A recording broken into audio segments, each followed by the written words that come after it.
Boardbow build along part 19. Okay, we're gonna start wrapping this up. I went ahead and did quite a bit of shaping to the handle. You want to dish out the area for your index finger and thumb webbing. Kind of dish that out, and then a little on the sides. Try not to take too much away from the width. Walnut's not a super strong wood. Had I really been thinking about it, I probably would have went ahead and used Osage or hickory or something like that to give a little more strength in the handle. But since we're not bending in our handle any, I think we're going to be just fine. Got lots of sanding to do, and then you can put on your finish that you like, a leather grip.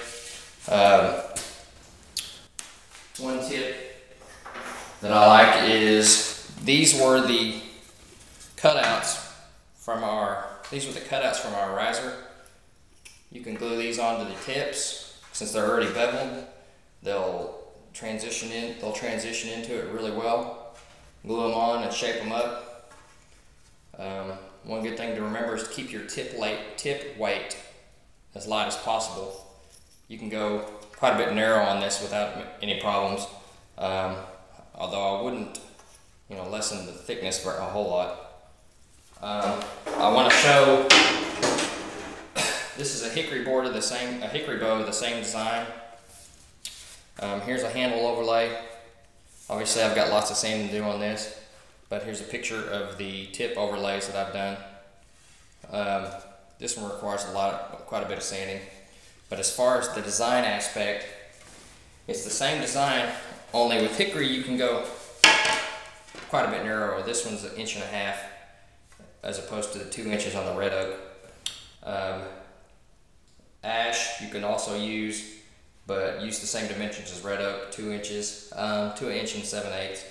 Maple makes a good bow. Maple you would want to use, for this design you want to use 1 3/4 inches to 1 7/8 inches. Like I said, this one is about 52 pounds, a little bit stronger than the other one. But hopefully this will get you started. If this is your first bow, you'll enjoy it a lot. One thing to remember, if you don't have all the tools necessary, just gather them up a little at a time. They're not real expensive. The only thing that costs a whole lot of money is my bandsaw, which you don't really need, and a table saw. I would recommend a table saw just because it's good to have for any kind of woodworking venture. And the Sureform rasp for $15 is a great tool. It really takes wood off real quickly.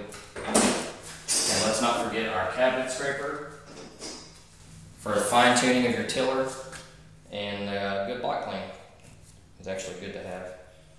Now you would use a block plane for a tree split stave, but on boards and dimensional lumber it works really great.